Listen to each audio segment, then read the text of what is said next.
The Blood Raiders regarded as one of the most frightening groups in the cluster.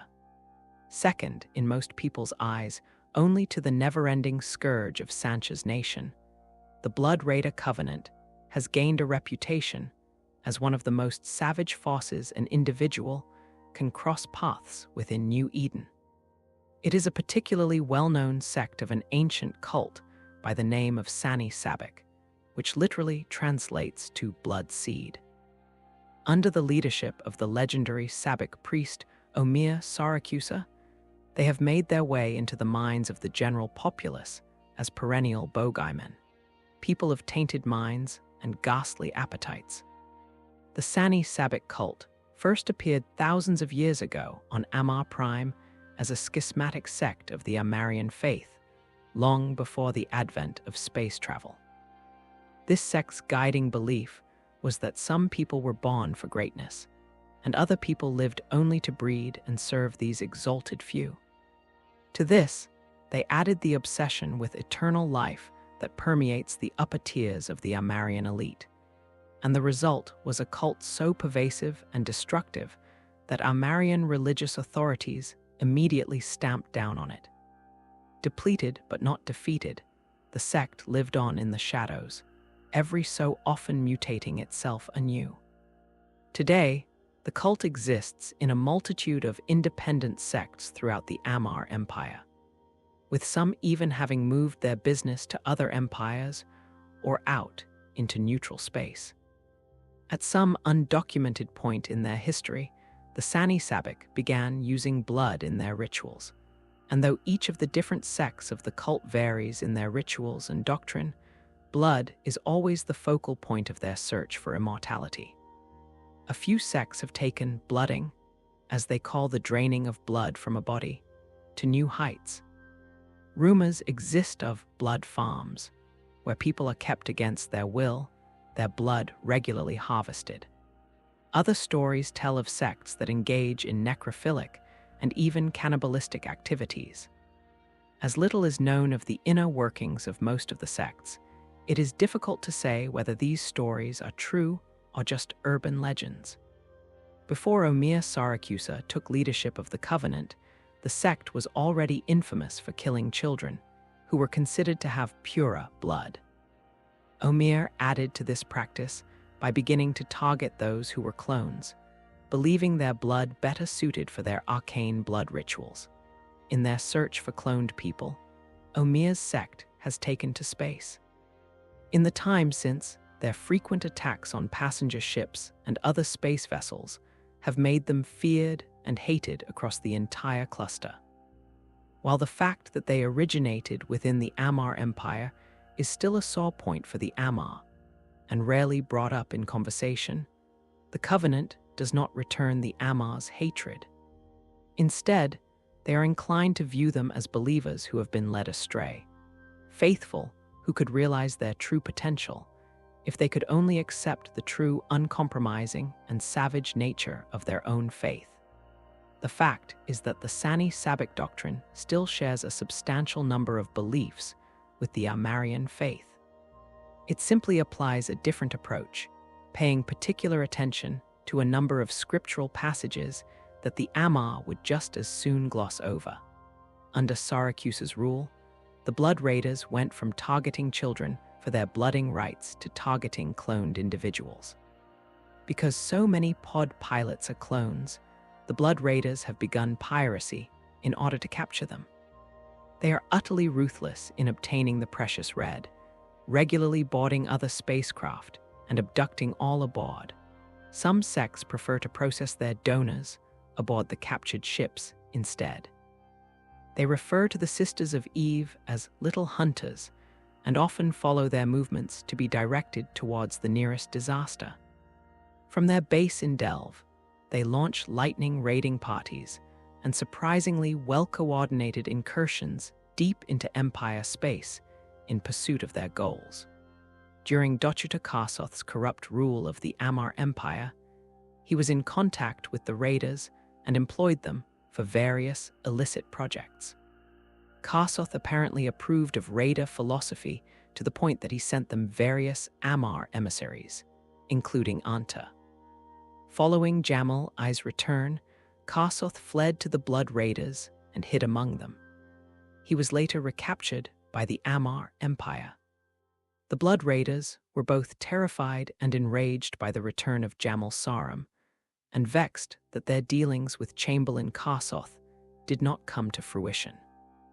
During the reign of Empress Jamal I, they appeared politically uninterested in the affairs of the Amarr Empire or the heirs, at least to the casual eye. However, there was an upswing in Blood Raider incursions along the empire's borders in the Bleak Lands and Devoid regions.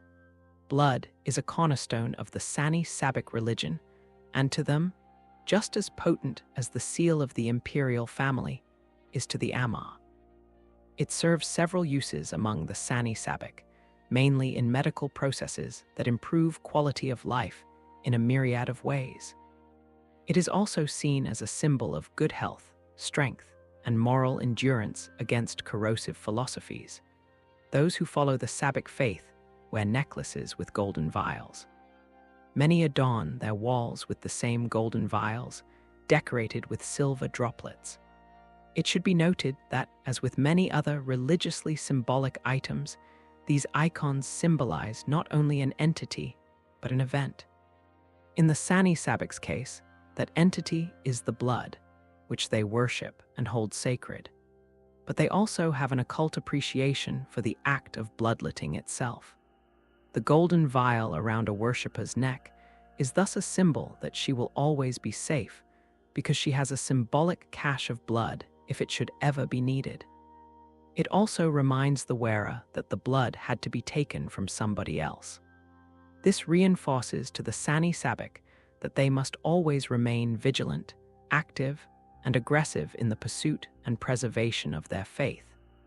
This does not mean they see themselves as barbarous. It is merely that their culture leaves little space for flexibility, doubt, or second thoughts. The Sani Sabik universally believe in the Red God. He is particularly unforgiving of any transgressions. Part of the reasoning behind the Red God's name is obvious, but he is not only associated with blood. The redness can symbolize anything from a sunrise to the heart of an explosion. He symbolizes life, rejuvenation, and strength on the one hand, and the forces of destruction, anger, vengeance, and death on the other. This multifaceted symbolism is important to the Sani Sabik as a culture, because they are one of the few factions in New Eden distinguished primarily by religion. And as such, their religion has to have the capability to suffuse every part of their daily lives. If it didn't, they would long since have lost cohesion, no doubt devolving and splintering into estranged, isolated cults. Their burial rites include writing the names of the deceased in the books of the dead. This register is part of a burial ceremony that dates back over 1,000 years, though in modern times, the physical book has been replaced with an enormous digital archive stored at the headquarters of the Covenant. The condition of the entry of one's name into the books of the dead is seen as both a promise and a threat. The promise is that you will never be forgotten by the society to which you devoted your life. This goes some way toward assuaging the doubts of those people who follow the secular rules of the faction, but can't quite find it in their hearts to truly believe in the more intangible and fantastical parts of the religion. Whatever else happens, so long as the Sani Sabik live on, a devotee's name will not be forgotten. This is a constant encouragement for her to do her part in keeping the faith alive. The threat, likewise, is that if one strays from the path, her crimes will affect both her own legacy and the lives of those she leaves behind. While it is not a given that a particular crime will directly result in a devotee's death, if a crime is serious enough for the Sani Sabik to consider striking someone out of the books of the dead, it can safely be assumed that death is waiting for that individual in the very near future. Family members of those refused entry or struck from the books of the dead may have only the most basic funeral service. Other benefits as fundamental as education and medical aid are refused to them, however, on the basis that they are tainted by association. As it usually leads to either self-imposed exile or ignoble suicide, this type of shunning is applied only in extreme cases. The vast majority of Sani Sabik are not directly involved with the harvest of blood, bloodletting in general, or the hunting and sacrifice of cloned individuals. They are aware that certain practices are carried out in the name of science and religion, but those things tend to happen far away, to unnamed people. And the benefits, while vague and kept relatively secret, are reaped through the remarkable self-sufficiency of the Sani Sabik, who very rarely need to trade with outside entities. The blood raiders, in particular, spend relatively little of their energies on raising crops and feeding their people, having found sustenance through the very fluid that gives them life. In fact, this autonomy and the resulting isolation have perpetuated the common image of the blood raiders as monsters. Since the other factions only interact with their bloodletting pirate crews and have no inkling of the cult's true society, they fear and demonize the Sani Sabik at every turn. In their isolation from their imperial brethren, the Sani Sabik have made amazing advances in the scientific research of blood plasma in various fields related to decomposition, rejuvenation, organ transplantation, and organ cultivation. Over the centuries, they have developed intimate knowledge of the workings of the human body, though unlike other factions, they've focused almost solely on biological aspects, rather than delving into the arena of cybernetics. The Blood Raider Covenant, in particular, is a perfect example of how far they've come biologically, with the average citizen living well past the age of 180. Far from being naive or careless with their knowledge, the Covenant closely guards the secrecy of its medical advances. It is believed that aside from improving the nutrient and oxygen delivery of human blood, the Sani Sabik have been able to vastly improve the human immune system, altering its characteristics to breed far more physiologically robust members of society through the manipulation of blood on a cellular level. Many believe that this is the primary reason for their interest in the blood of children and clones, with the Sani Sabik finding it far more potent in nature for experimentation. The Blood Raider Covenant's elite combat units are known as the Crimson Paladins. Those who have faced off against these foes and survived have come back with stories that lead many to believe the potential benefits of blood cell manipulation are wide and varied. With added strength, endurance, and immune function coming from the regular transfusion of cultivated and purified blood. This is also believed to be a contributing factor as to why the Blood Raider Covenant, in particular, among all the Sani Sabik, has had continued success. Its invasion teams are extremely difficult to deal with, given their perfectly conditioned physiology, and are probably surpassed only by the biomechanical army of Sansha's nation.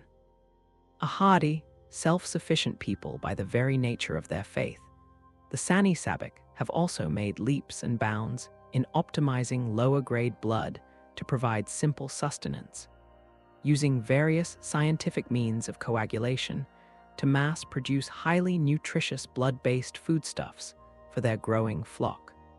The Blood Raider Covenant is structured as a strictly hierarchical society.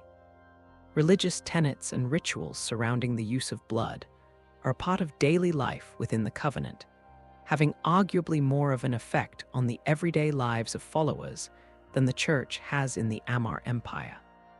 The arch and enigmatic Omir Sarikusa, known to many as Bloody Omir, has led the Blood Raiders since YC 84. In that time, he has transformed them from a rabble of disjointed worshippers into one of the most powerful pirate organizations in New Eden. He remains to this day one of Concord's 10 most wanted, and sits at the top of similar lists within the Amarr Empire, the Khanid Kingdom, and the Amateur Mandate. Behind him sits a trusted group of his closest allies, many of whom date back to his seizure of command a little over 3 decades ago. The vast majority of the organization outside the simple clergy of the Sani Sabik revolves around the Bleeders, a force that serves a combination of law and religious enforcers. Commanding respect from the general population of the Covenant, Bleeders possess a higher degree of freedom than any other under the Sani Sabik faith, often conducting some of the more unpalatable aspects of their profession behind closed doors.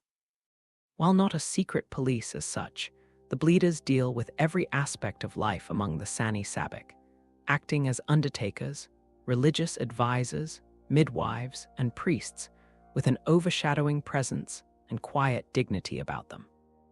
They are held in the highest confidence by members of their communities, though this is usually tempered by a very real aura of danger.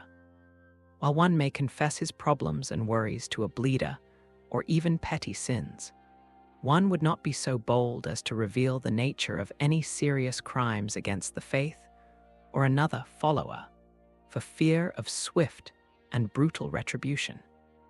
Bleeders also take their name from one of their oldest responsibilities, ensuring that every follower donates blood on a regular basis in order to aid with rescue work, religious ceremony, the upkeep of the hematology advancement program, and, on occasion, further scientific research. Those who do anger the Bleeders by committing a crime or a great sin more often than not find themselves, or various parts of themselves, used for live experimentation. As a society, the Blood Raider Covenant are fiercely proud of their independent way of life. Not unlike Sansha's nation, they are a society that was left to fend for themselves and found a way to thrive that made them the subject of hatred among the entire cluster. The Covenant are well aware of this and take a certain degree of perverse pride in it, although they do not truly consider themselves evil any more than anyone else does. The Sani Sabik feel that their present good fortune was hard-won against odds, stacked very much against them. Among their people, the practice of identifying and deifying savants has been part of Sani Sabik life for over 1,000 years, but has in more recent times taken a back seat as the Blood Raiders, in particular, have widened their pursuits to the acquisition, inspection, and manipulation of blood, with this becoming their core focus. The only remaining echoes of the lauding of savants are in the near worship of Omir Sarikusa, and in the unstated but general belief among the Sani Sabik that each and every one of them is a savant of New Eden, having all in one way or another been the beneficiaries of the blood rituals. Omir Sarikusa, born in late YC 47, Sarikusa belongs to a lineage that is a mixture of pure Amarr and Detay's ancestry. While his official history is littered with misdirection and shrouded in secrecy and mythology, it is known that he was born somewhere in the Bleak Lands region to a mother who was a high-class escort, and that early on in his childhood, he displayed many sociopathic tendencies. When he was 17, he murdered the son of a wealthy holder. Realizing they could no longer protect him, his relatives gave him money and sent him off into the lawless territories of the Bleak Lands, where Amarrian authorities could not find him. The Blood Raiders found him instead. By the time he reached the age of 30, Omir had been inducted into the innermost ranks of the Blood Raiders and was considered a high priest. This gave him control of his own ship, which he used to raid not only nearby imperial territories, but also other sects of the Sani Sabik, his bloody and ruthless strikes gathering him much loyalty and many followers among the cultists in the area. Under the direction of his superiors, Omir eventually cowed these Sani Sabik sects, forcing them to assimilate into the Covenant. Omir found himself increasingly distanced from his superiors, and after a failed assassination attempt against him was carried out on orders of the Blood Raiders' leadership, he engineered a coup. It was a bloody, vicious endeavor that earned him a fanatical following and a fearsome reputation. By the time YC-84 arrived, Sarikusa was the leader of the Blood Raider Covenant at just 37 years of age. Although his coup and the subsequent purge drastically reduced the numbers within the Blood Raiders, it meant that everyone who remained was fiercely loyal to his leadership and his cause. To this day, he is revered among his followers, with millions swearing fealty to him. Amarr, aka a woman of pure Amarrian blood, born into the family of a wealthy holder in YC-44.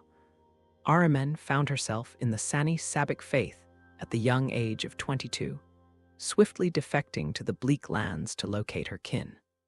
A leader of dizzying intellect and tremendous cunning, she has for the past 3 decades remained a fiercely loyal and devoted follower of Sarikusa.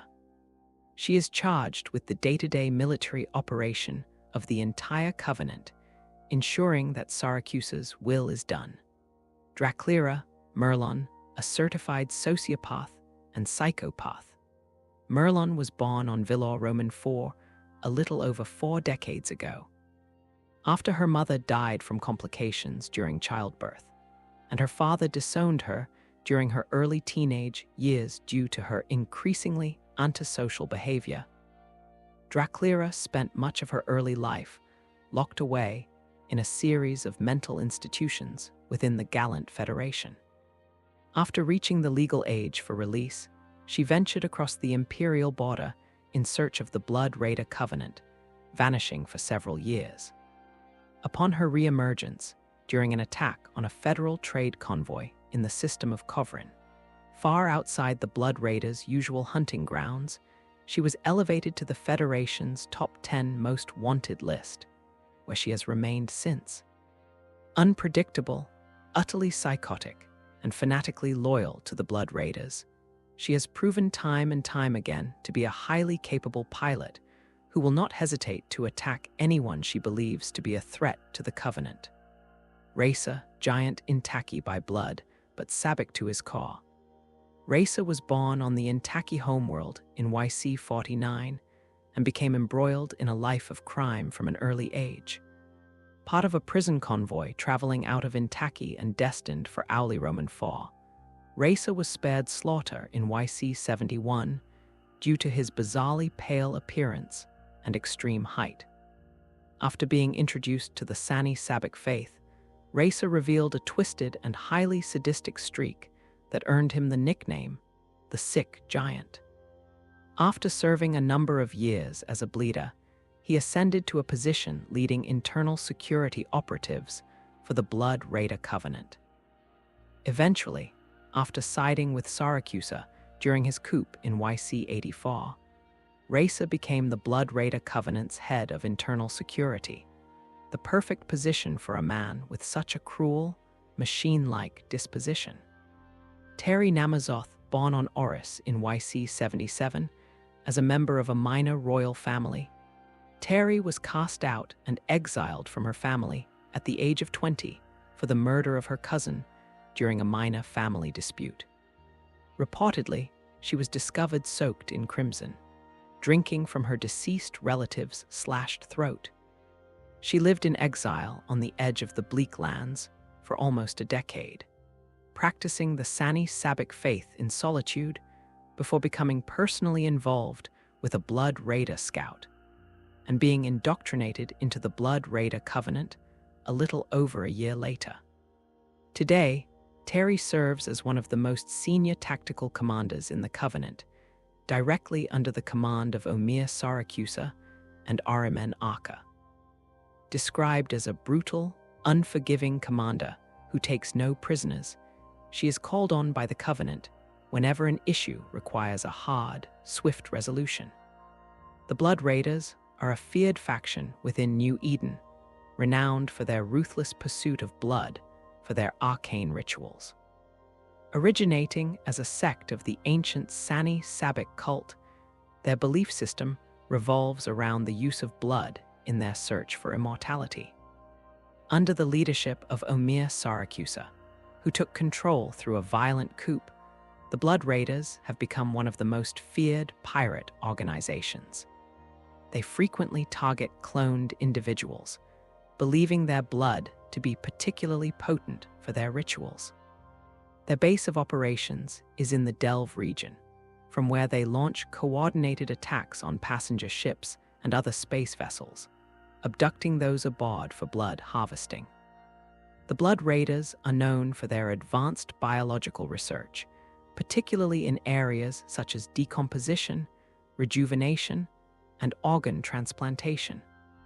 They have significantly enhanced the human immune system and physiological robustness through blood manipulation. The Blood Raiders are structured as a hierarchical society, with religious tenets and blood rituals deeply embedded in their daily lives. The Covenant is led by Omir Sarikusa, supported by key figures such as Ahriman Arca, Draclira Merlon, Racer Giant, and Terry Namazoth, each playing crucial roles in the Covenant's operations. Despite their gruesome practices, the Blood Raiders maintain a fiercely independent way of life and take pride in their self-sufficiency and resilience. Their culture is intertwined with their religion, worshipping the Red God, and their burial rites include the writing of the deceased's names in the books of the dead.